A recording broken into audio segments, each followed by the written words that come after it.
So, how can you parameterize AWS Glue jobs for dynamic ingestion and transformation? Well, to parameterize AWS Glue jobs, we typically use job parameters that are passed as key value pairs. Let me walk you through what we did in our sales data project. We had to ingest data from multiple sources, and the schema was often changing. By using AWS Glue job parameters, we could dynamically adjust the source paths, target tables, and transformation logic without changing the code.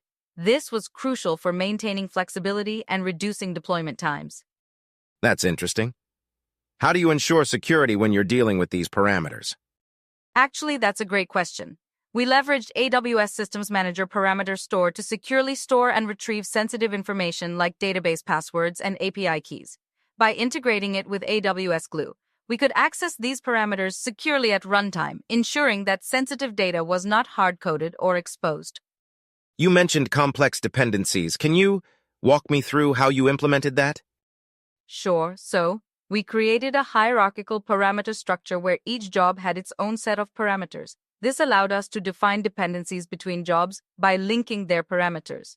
For instance, the output of one job could dynamically adjust the input parameters of another, ensuring smooth data flow across multiple transformation stages.